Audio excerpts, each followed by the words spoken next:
to listen later on, then they have access to it.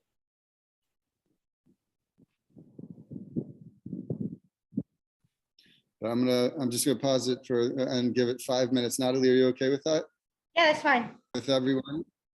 There we go. Now we can record. Thank you so much to the Mayanot team, Rabbi Gestetner and Susie and everyone over back at Mayanot for providing the opportunity to connect with everyone and to discuss one of the most important things that we can discuss, which is shidduchim and building a life with someone else. My name is Noach Pawliger. I'm a proud Mayanot alum, and I do a lot of relational coaching, and I guess you could say I do shidduchim as well.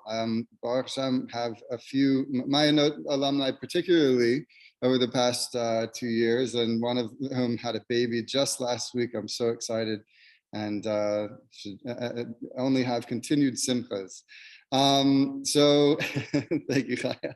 So before we get started, I just want to, because as a matter of protocol, I just want to make sure there are no bachrim hiding behind the names on the screens. If there are any guys that are tuning in, there is a recorded session for the guys in the Mayanot archives, and I'm sure Susie could send that to you. So you can feel free, if you care to just show yourselves, it's fine. If not, no big deal. But guys, please jump out. This is just for the ladies. Don't worry, we're not gonna rag on you guys too much. So I'm just gonna share my screen real quick so that we can all be on the same page. And the reason that I'm calling this, I wonder if, Natalie, I can see you. So can you give me a thumbs up if you can see my screen? Awesome. Okay. So the topic of today is the things that successful dating can't live without. And the reason I stress live is because dating and relationships is a living, breathing thing. It needs to be looked at accordingly, because without that viewpoint, we're missing the whole point, that relationships are constantly, if they're healthy, we're constantly growing them. And even from the times that we're planting the very seed of the relationship and creating a strong foundation, it's a living, breathing organism that constantly takes work, and it's the greatest and hardest work that you'll ever do in your entire life. But before we get into the marriage mode, we obviously have to get you there in the sense of the building and understanding of someone makes sense for you. So I'm going to borrow a story from the amazing esteemed shliach by whom we live, Rabbi Ephraim Silverman. He told us that once there was a guy coming out of his golf club, and he sees a homeless person standing outside who asked him for a couple dollars, and he said, you know, I'm happy to give you a couple dollars, but I need to make sure that you're not going to go and spend the money on cigarettes or cigars. And the guy said, I'm just hungry. I need to get something to eat. I'm not going to spend it on anything to smoke. So he says, okay, well, before I do that, I also need to know that you're not going to go spend it on alcohol. Like, you know, you can't go into the golf shop and in the country club and order yourself a beer or a drink. He said, alcohol is the reason that I'm on the streets. The last thing I need. He says, okay, well, finally, I just need to make sure you're not going to go play golf with the money I give you. And the guy says, you can't even get a golf ball, much less play golf for $2. He says, okay, you know what?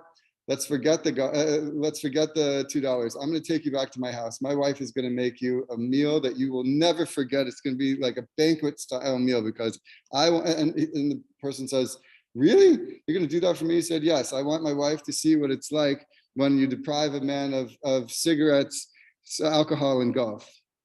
So it's a terrible joke in a lot of ways, because it's really pointing out some of the material things that people think make up give us the makeup of a person. But there are certain things that relationships can't live without, and particularly that shidduchim cannot live without. And we're going to jump into a little bit of that today. And once I can figure out how to navigate the Zoom element of getting to the next slide. So I'm not very good with this is not exactly old hat to me, so I'm just getting better at it. Let's see. Okay, so the recipe for success that we're going to go through today is first and foremost intentionality, perspective, discovery, roots in values, and of course, emunah. and belief in Hashem. So first and foremost, when we think about the concept of being intentional, we have to ask ourselves, what are we after when we're trying to find the person that we want to spend the rest of our lives with? Are we looking for someone who's just a friend, or are we looking for someone who's a partner? And if you really dissect the idea and the dichotomy between the two, that friendships are obviously very much, they're sort of fluid, and a partnership is something that's constantly being built, then we have to understand how to go about that process. So one of the questions we ask ourselves is, well, how do we establish a partnership that's very different from friendship? And we take a note, obviously, from a few months ago with Pesach Sheni. If anyone, or not a few months ago, a couple of weeks ago, Pesach Sheni, if anyone took the time to learn about Pesach Sheni, one of the most beautiful things about it was that the people who needed Pesach Sheni, because they were busy and they were impure for any reason during Pesach, and they couldn't bring the korban Pesach, they came to Moshe to say, we want this relationship with Hashem. We want to be able to give to this relationship, and we missed our opportunity. Can you see if there's an opportunity for us to make it up? The very fact that someone was going out of their way to say, I want to be in this partnership, I want to make this relationship work and count, not only did it speak so much about the person, but it also, Hashem was able to say, gosh, I love these people. Of course they can have another chance to bring that korban.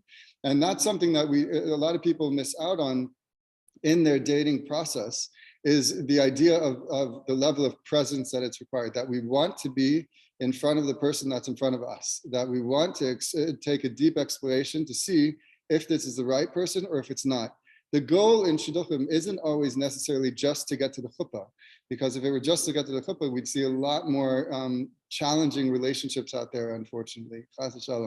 But at the end of the day, the reason that shidduchim is so successful is starting with the intent. The fact that we're in it to explore for clarity, is this person for me or not? And if it's not right for one person, it's not right for the other. So let's look at that this difference between a friendship and a partnership, or a friendship versus belonging. On the friendship side, you have these interesting dichotomies. First of all, there's dependence versus independence, that you have the ability to be as dependent or independent in a friendship as you want. You have the safety versus risk. When you're with a true friend, you feel very safe, and the risk factor is pretty low. On the other hand, you don't know if they're truly a deep friend sometimes, and there's a risk factor involved. And then the difference between the openness and defensiveness, because we are selectively open with friends depending on how deep that friendship goes. But when we look at a partnership, there's obviously some pretty big differences. First of all, there's a level of dependence and independence similar to the friendship, that in order for a partnership to exist, that there is a level of dependence on each other within the framework of two independent entities, bringing their best selves to the table. Then you also have the individual versus the collective, because each person contributes to that collective, and what you put in, you get out. The face that you show the world is the face that it shows you. Similarly, in a relationship, the face that you show your partner, that's what they're going to show you. And then, of course, there's responsibility versus a carefree attitude. If someone has an idea of responsibility to the relationship, to the process of discovering if this person's for me or if they're not for me, then ultimately that intent will very much be there. If we're carefree and we just figure, okay, I'm just going to wing it, and it's just date to date, that's where we see that it gets a little dicey. And then, of course, the idea between loyalty versus liberty. If you're in a partnership, then there is a level of loyalty that's different. And again, just as a reminder, we're only talking about the partnership in the process of discovery of, is this person for me, or are they not for me? And the loyalty is really to the idea of the intent and trusting the process, so to speak. Okay, now we're going to talk about the idea of perspective. Now, one thing that we have to remember is that when we're dating, that we're not dating a finished product. A lot of people go into it expecting the world from the person they're dating, and saying, well, this person is, they're X, Y, and Z, or they're not X, Y, and Z. And one of the things that I really encourage people to do, and I think is really, really important, is the idea that because we're dating as a work in progress and not a finished product, the idea that we have to really latch onto is, I'm dating potential. And if I can see in this person's potential that where they want to go to and how they're getting there is something that I can appreciate and I can see growing with and being a part of and nurturing, then we know we're pretty much on the right track. Now, there's a really good example of this, and when we look in the Torah, if you look at Parshas Re'eh, there's a very interesting outlook on Parshas Re'eh. It says, "V'zeh asher lo yisoiflu mehem hanesher v'haperes v'hazniya," that the following a number of these creatures cannot be identified with certainty. Now, just so you know, in Parshas Re'eh, it's the second time that the listing of the kosher and non-kosher animals are listed. And by the way, someone just asked, are we allowed to ask questions? Of course, we'll have questions and answers at the end, but also if you raise your hand during this, I'm happy to pause and allow for questions as well. But just to finish this thought, so this is the second time in the Torah that it's mentioning the kosher and non-kosher animals, and this is one of the interesting pieces that it says you may not eat the eagle, the vulture, and the black vulture, the hara, the eshaya, the hayadaya lemina, that the kite, the falcon, and the buzzard of any variety, and then to eat kol erev lemina, and of every raven. It's a weird font. I'm sorry, I was having a tough time reading that. So here's the question. In Parshas Re'eh, the parsha is named after a non-kosher bird. First of all, Re'eh means vision, and it's named after a bird that's called, as Rashi says, the harav or raya. So he's trying to decipher what the names of these are. Re'eh, aya, daya. These are names for the bird. But why is it called Re'eh? Because it sees keenly. It has great vision. So why does the Torah prohibit it under each of these names? In order to not give an opponent occasion to argue that in order that he regards it as forbidden, may not say that this is the raya and it's therefore forbidden. And he who wishes to declare it as permitted will then reply, but this is the daya. So he's going through these names that are like the semantics of the names. But one of the things that Rashi's pointing out is, isn't it ironic that here's a parsha in the Torah, it's named after a treif animal. And why is it treif? It's because it's a predatory animal, but also because of its vision.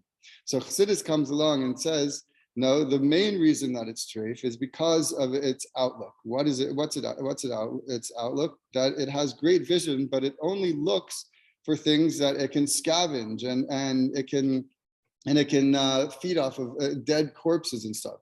And we all seem to know people who, whether they intend to or not, are the kind of people that can walk into a room and point out everything that's wrong with the room. They can literally find everything wrong with the situation, and including in shidduchim, a lot of people tend to be in analysis mode, and that's problematic because when we're looking for the things that aren't there, that's what we're going to find. But the Chassidish approach that the Rebbe points out is that the main reason that this bird is treif is because of its outlook. So a kosher approach is when someone goes into things looking for the good in the other person, that's what you're going to be finding, and you'll be able to sort of shelve and sort of pack away the challenges along the way to analyze them later, to take them out after a date, put them on a table and sort of walk around them and look at them from every angle, because it tends to be that when we do that in any situation in life, when we pack up an obstacle and put it on a table at another time and sort of walk around it, look at it from the balcony, so to speak, and see all the moving pieces, we actually are able to see that on the other side of it, there's usually quite a blessing, and that blessing tends to be somewhere in the realm of clarity. And that's a really, really important skill to have. But it's also an important mindset to have in our dating, that what I see in front of me is a work in progress. And if I come into a situation that I'm questioning, is this a challenging thing about the person? One of the things that we can ask ourselves is this situational or is it character? Because oftentimes what we might run into is a situation where, we don't know about a person. I'll give you a good example based on one of the things that Baruch Hashem, I was able to help coach through. A girl that I was working with came from a background where all the men in her life that she was raised by, her father, her grandfather, her uncles, they were the pinnacle of menschlichkeit. They, like she said, I don't think I ever recall opening a door when they were around me. I don't recall ever lifting anything. And they just treated her sisters and her like on a different level of a pedestal, and that was her framework of chivalry, of someone being a mensch. So on a date that she went on with a guy, he had gone to the restroom and then came back, and he said, "Oh, there's a bunch of rowdy drunk people by the bathroom," and so and she needed to go use the restroom, and she was really worried about going back there if there's rowdy drunk people back there. And so afterwards she said, I'm kind of concerned about this. So one of the things that was very interesting to explore with her was asking her, do you think this is situational or character? Meaning, is this something that maybe he just doesn't, he was nervous or he didn't know how to explore that? Or is this who he is, that he's just not he's completely inept, or he's just doesn't care about your well-being? And she said, well, I'm willing to see if it's situational. I don't know. So so after we debriefed, I went over to the other side and said, I just want to ask you a couple of questions. What went on a date? How do you feel about it? And he was totally, oblivious to what had transpired. And so I said, okay, so let me give you a framework of where this person's coming from in terms of chivalry and menschlichkeit and stuff. And so after telling him a little bit about that background and asking him again, was there any point in the date that you might have seen an opportunity in retrospect to be a little more present and proactive? He said, oh my God, the bathroom. So when they went out again, the funny thing was, she called me afterwards. She goes, I don't know what you said or what happened, but he sprinted to every door in front of me. He ran and made sure that I didn't have to open doors and all these different things, and check things, the restrooms out or whatever before I, and so I said, okay, so going back to the original question, is it situational or character? She said, no, I think it's purely situational. I see this guy's coachable. And so that was, it created a platform for them to be able to start communicating about these things. And I think that was a really important element, to be able, that she was able to take that obstacle and bring it back and unpack it and analyze it afterwards rather than in the moment. When we're in the moment analyzing, it creates a blockage to what is something that we're going to talk about now, which is, and I already shared the Rebbe's response about Parshat A, I'm sorry, is the idea of being in discovery mode. What does it mean to be in discovery mode? One of the things that the Rebbe constantly stressed to people throughout his entire tenure and Messias was the idea, oh my gosh, I don't know what I just did, I'm so sorry, was the idea that we should try to maintain a childlike outlook in life, to be as much in discovery mode as possible. When you look at a little child, when they're starting to do things and learn things in their early stages, they're always in discovery mode. Everything is completely new and exciting and mind-blowing, and they're constantly in a learning mindset. It's only when we get older that we start to do this whole shift to trying to figure things out. And what's the difference between a learning mentality and figuring out? Figuring out is an exit strategy. So if someone says to me, I'm trying to figure out if this person is X, Y, and Z. So what that sounds like is, okay, once I get that information, I'm checking out. I don't need to know any more about the person. But when we're saying, I want to learn about this person, I want to learn about this element of who they are, then it's a continuum, and we have the opportunity to take a deeper dive into those elements where if we're stuck on a question about a person, to really get a better understanding. One of the greatest things that greatest 3 words that a person can say on a date is, tell me more. That obviously that deepens any conversation that we have on a date, but it also validates what the person said, and it helps them open up. It doesn't allow for space to be remaining when there's with a one-word answer. If someone shares something with you and say, wow, that's really fascinating, tell me more, it's really, really a very great opportunity to deepen the conversation. And a little known secret, guys do appreciate being validated. And when you say something like that, it also puts them on the hot seat in a healthy way, and gives a much deeper opportunity to deepen the conversation. Also, the idea of being in discovery mode requires that we're present, that we're not, thinking ahead of ourselves or getting away from what's on the table right in front of us at the moment. And it also requires us to wait, which means, why am I talking? Sometimes we have to remind ourselves that Hashem gave us a hint as to what we're supposed to do more of in life, and that's we have 2 ears and 1 mouth. So we should probably have that in mind when we're dating, and giving the opportunity for someone else to answer a question or to discuss something that's really important, because it also creates a platform for healthy vulnerability to be available, and obviously creating space.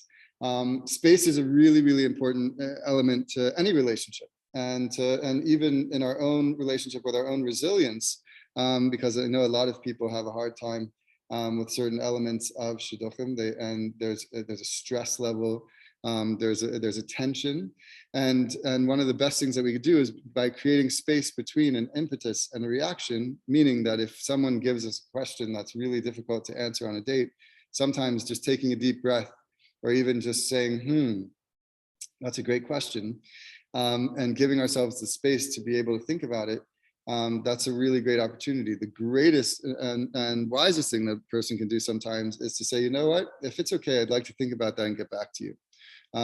And that's not just in the dating realm. Sometimes the best thing in the educational realm and any relationship is to be able to provide ourselves that space and time, because again, that is a validating element that for another person to hear that you're actually thinking about what they have to say or what they're curious about.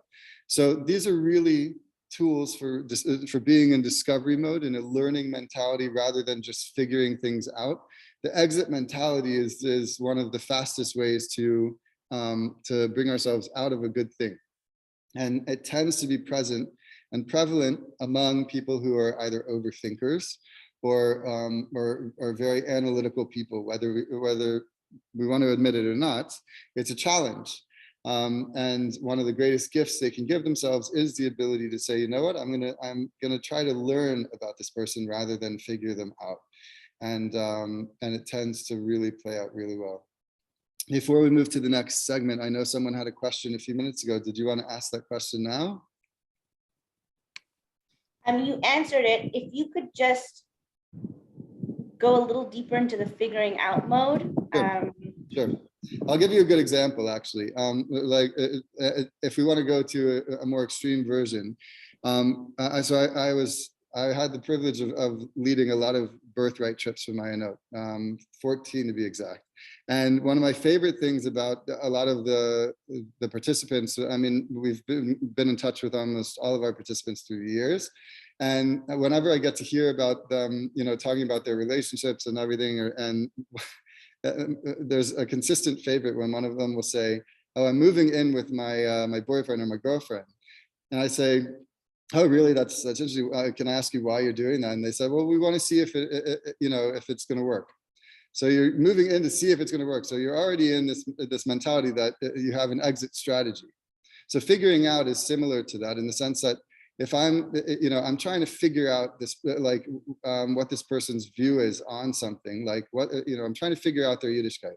So rather than saying I want to learn about it, and there's a continuum, because obviously when you're figuring something out, that you're boxing it into such a concise space. But if you're learning about it, it's opening up all the volumes that could be there about that particular thing, because for all you know, maybe the way they talk about their davening is different from the way they talk about their learning, or the way they talk about being raised in their family might be a little different from what their vision is for how they want to raise their kids.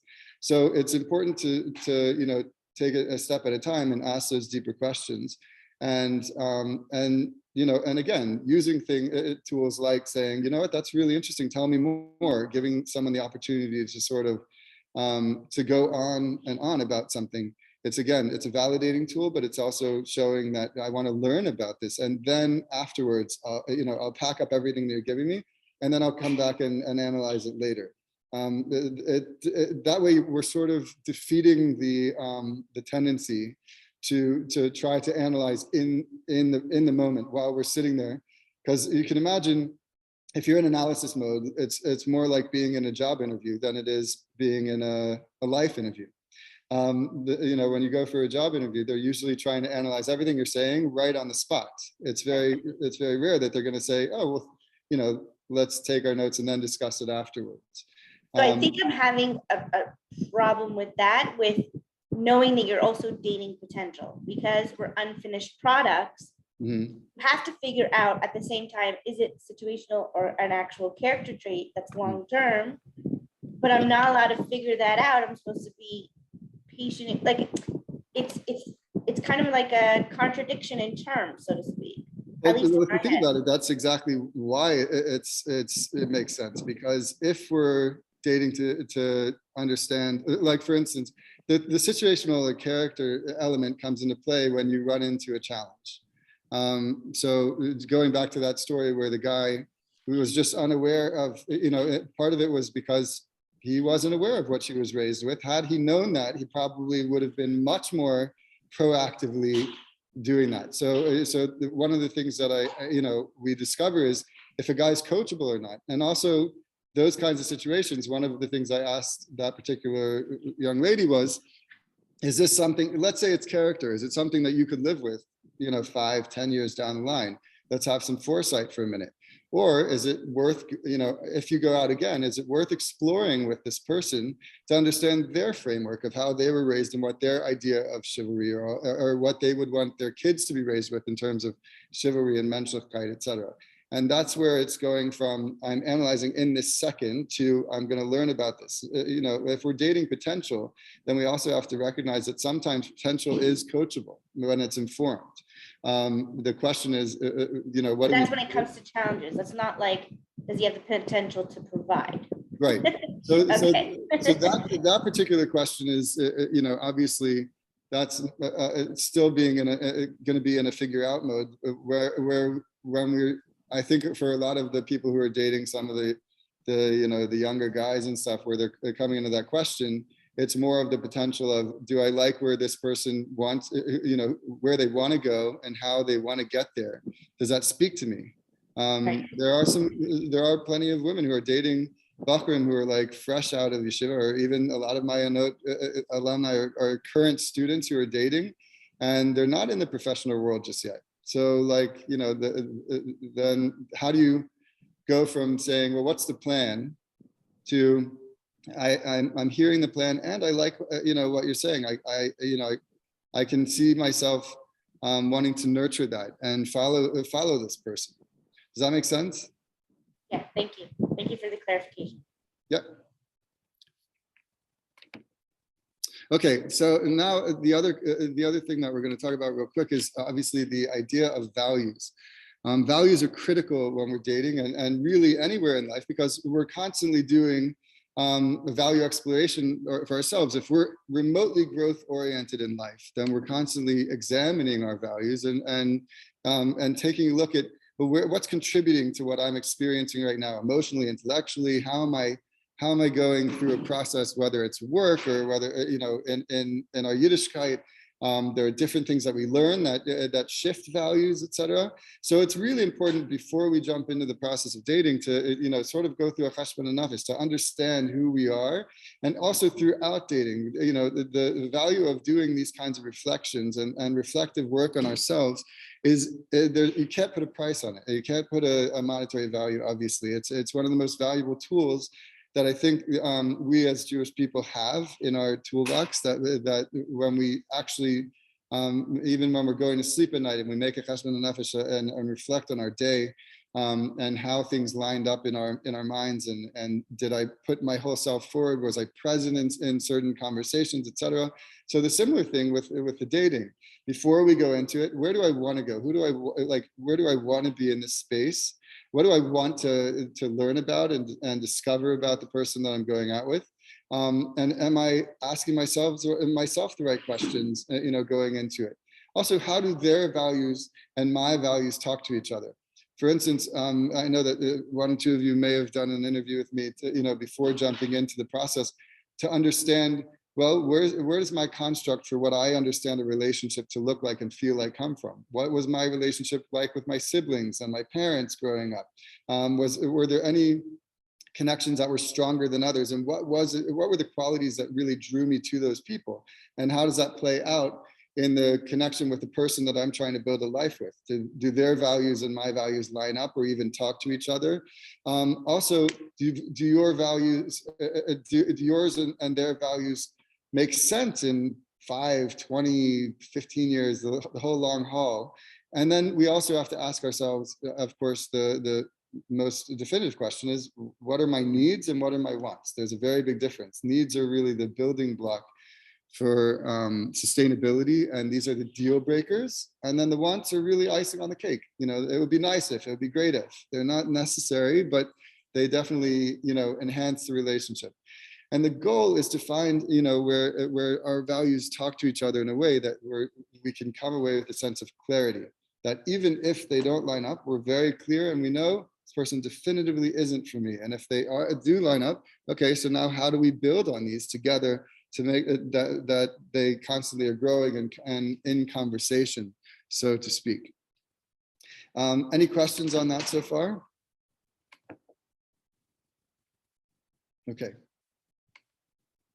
And finally, of course, the idea of emunah is absolutely paramount to shidduchim. It requires a ton of faith to be able to make the leap when you do find someone who is the right person. But even in the process, to be able to say, you know what, I have faith in that this person and I can build something, or I have faith in myself to make clear decisions. A lot of people are constantly questioning themselves in the process, and particularly when things are going well, the Yetzer Hara will come along and say, oh, you gotta start worrying about X, Y, and Z. And there's a certain point where we have to also believe that at the end of the day, Hashem is a very, very big part of this. And without Hashem's help, we can't really get through the process of being clear in one direction or another. And it requires us to make that kind of keli, that we're not only actively working on a relationship with the person that we're seeing if there's a future with, but also a relationship with Hashem, who's the ultimate partner in this.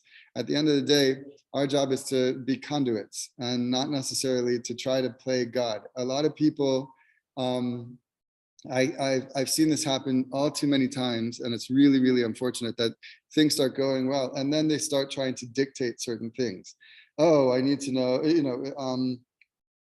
like I heard of one person asking the guy they were dating, I need your hearing tests from your audiologist and your health records and stuff. I want to check them with physicians that are friends of mine. And both sides, physicians were saying, why is this person playing God? And that's, when people start, getting into those kinds of semantics and not really focusing on this is a person and I'm talking to a neshama. I'm looking at the person across from me, and that's what I'm connecting with, is their soul. It's not necessarily this, the outer crusty parts of this person. We have to recognize that it does take a little bit of faith because you're talking to a piece of God. And ultimately, one of the things that will lead to is the ability to recognize the good in the person. When you're talking to a neshama, it's and that's who you're out on a date with.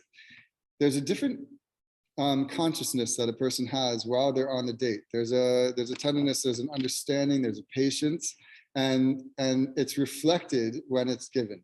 One thing that I do really, really stress, and candidly between us on this call, I should probably pause it because if the guys ever decide to watch this, but guys are just not nearly on the same page emotionally as far along as women.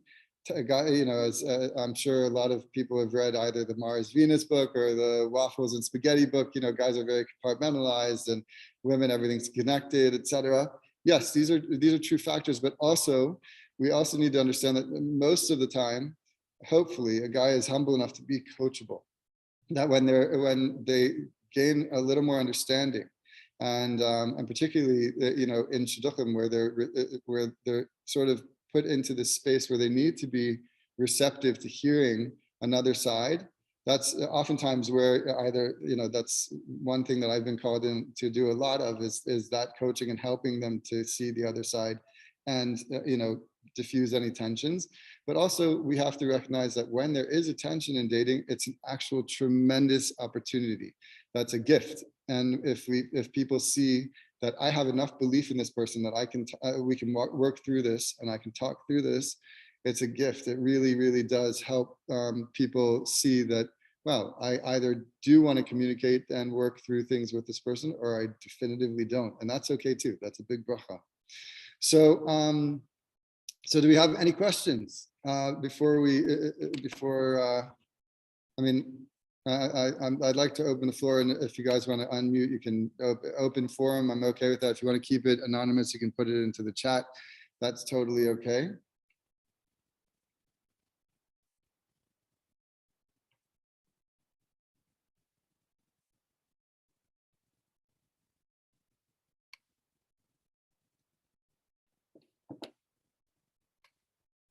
Also, if you do have any questions for later on, and I went too fast, or if there's anything that you'd like to touch on again, you can feel free to get in touch with me. Oh, there is a question.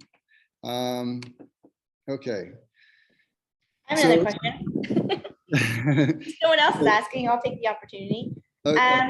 In terms of being curious and being in that learning mentality, you also don't want to spend too much time on a person if you're not sure. So how do you go about saying, I'm curious to learn more about him versus I'm really just scared, nervous, unsure, so I'm spending more time than I should be, even though my gut's potentially telling me something else? Right. How do we learn to kind of balance that out? That's a great question, an unbelievable question. So I think that, again, because this is a pretty mission-driven kind of exploration, the intent is really, really critical in dating. That when we're dating, we're not going out and the reason shidduchim tends to be so successful is because of that intent, that we talk about values-based conversation. We have values-based conversations. It's about meaningful stuff. It's about what do you envision building a life around, rather than just dating to date. The people who tend to have that mission drift, that's where things get dicey and it just usually falls apart. But people who are really focused on these kinds of things, it's one of the biggest benefits of shidduchim as well, is that it's not personal until it gets personal. Because you're doing those kinds of explorations, I hate to use the term business. That's what I mean. So when you said it's not supposed to be like an interview, I got confused. Right. So it should be a business type thing. Right. I'll clarify. Until it's not, right? So that's why I was like. It's fine. I'll clarify that. So it's not business in the sense that we're in analysis mode in the present. Meaning, I'm like, if you're on a date and you're sitting across from a guy, and the whole time you're sitting there just thinking like, okay, and now that I need him to answer this question, and you have a checklist in your head that you're just, all you need is the box is checked off, and then you make your decision.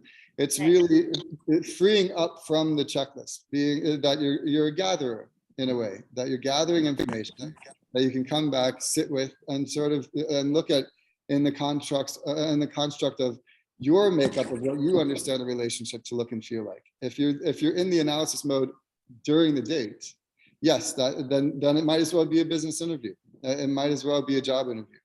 And the way to decipher that is also after you're getting past the initial idea of like how this person is answering your questions and stuff. It's also, are we creating space that we can recognize those familiar traits of what we find so endearing about the relationships that we were raised with or that we feel closest to in other parts of our life, and those familiar traits are coming out.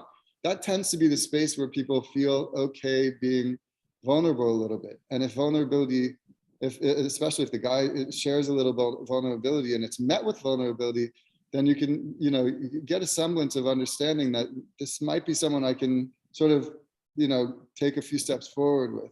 One of the reasons that shidduchim is also really very powerful in contrast to, the secular dating world, is that before you even go out, if you do the research properly and you make a few calls about a person, you should be able to say on paper, the theory of this person, I could marry them. I could like just on paper, I'm excited about meeting this person. I could totally marry the theory of this person.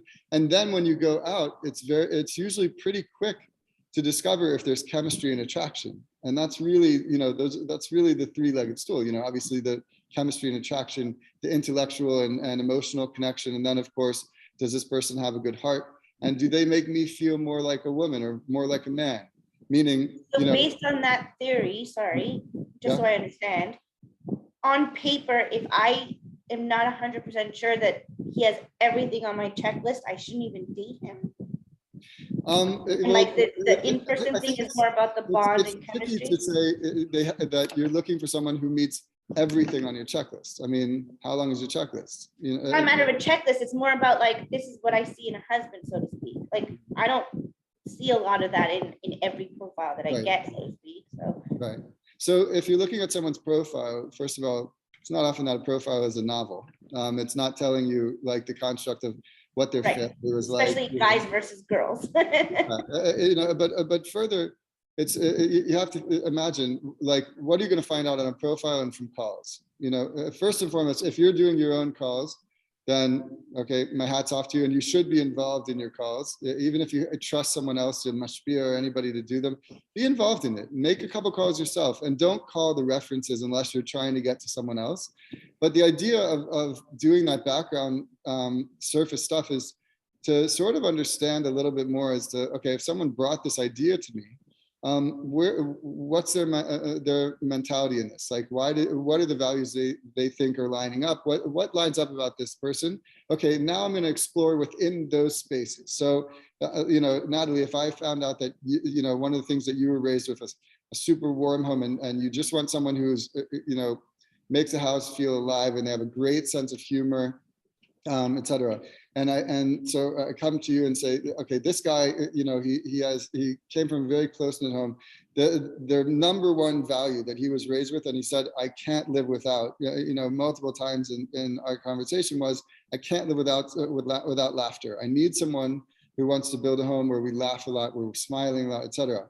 And so if you're able to take a deep dive when you call people and say, like what is it about him that he appreciates so much about that particular value, and you're starting to hear those things, that's a good sign. Now, the other reason that I think it's important for people to be involved in the calling and the research themselves is also because you can get a sense of, am I excited to meet this person or not, when you're doing some of the research yourself along with the people. Because the third party, like broken telephone, is not always so helpful. I'm not going to diminish the value of a mashpia that or a mentor that we trust, or someone who we trust doing the calling.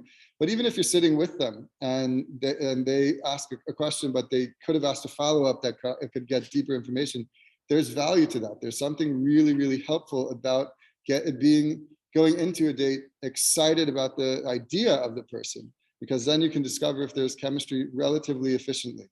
Does that make sense? Yes, thank you very much. I hope that answers that. Okay, another question was, do I help with shidduchim? Yes, I do. I tend to be way more effective in the coaching realm, but I'm very adamant about this particular piece, because I am not the type of shadchan that will just throw names at people.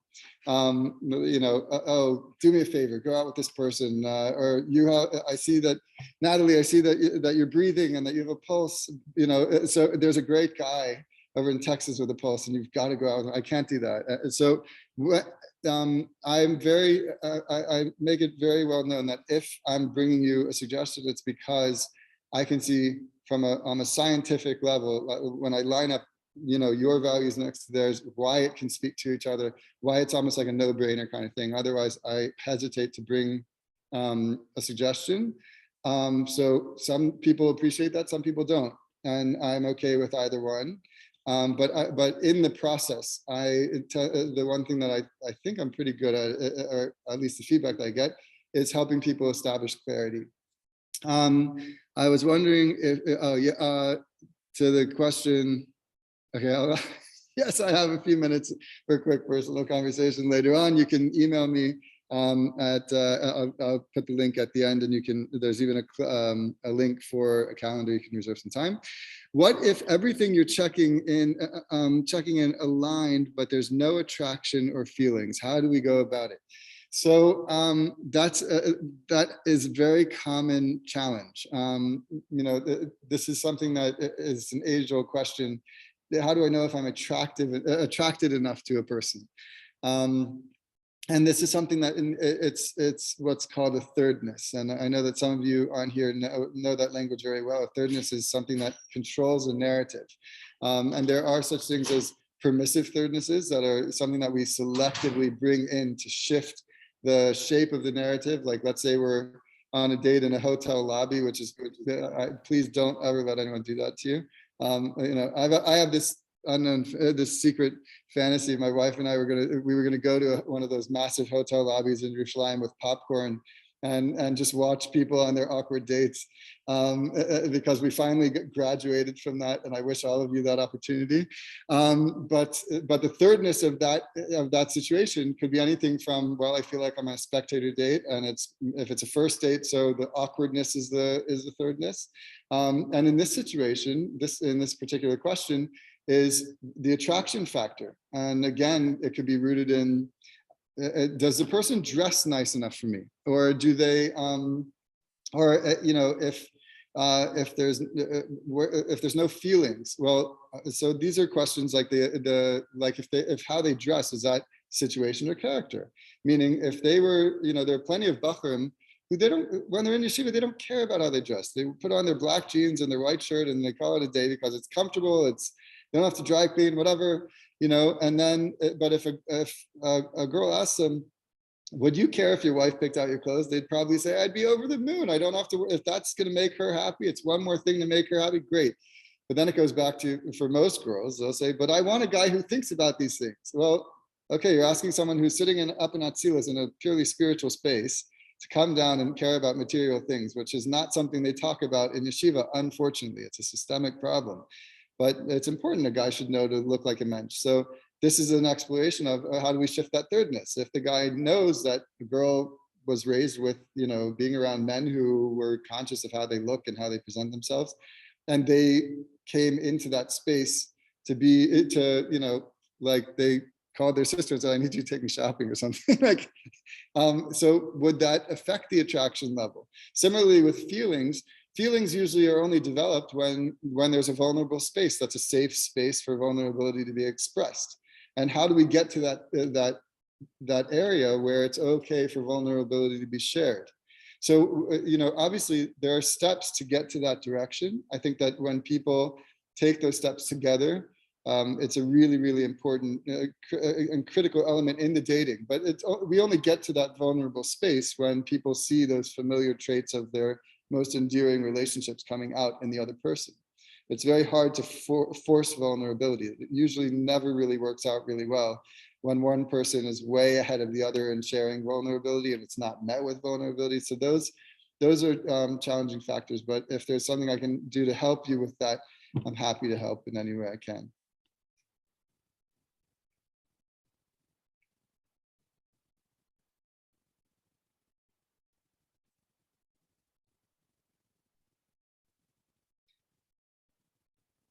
If there are any other questions, again, you can either send it directly in the chat. You can unmute yourself. This is a safe space. We're not going to give access to the guys. Don't worry. Okay. So with that, I'm just going to wish everyone clarity, because that is the biggest bracha in dating, and shtuchim is having the idea that we're very clear in one direction or another.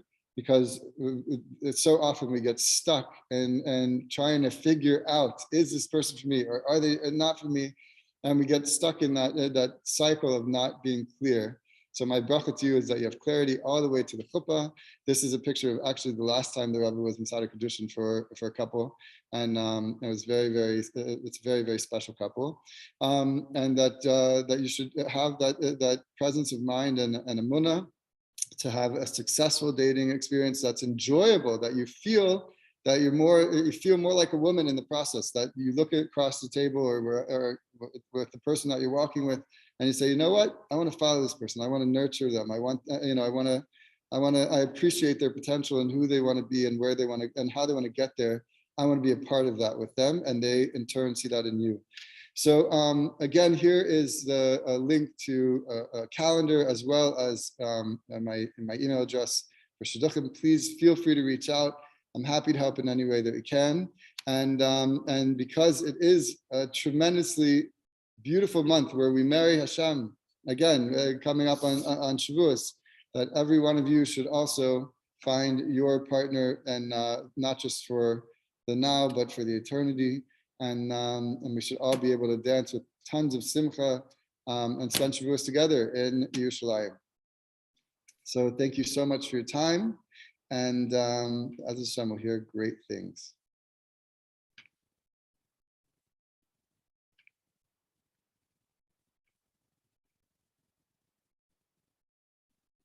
Oh, did everyone get the email address and calendar link? I feel like I closed it pretty quickly. I'll just put it in the chat in case somebody still needs it.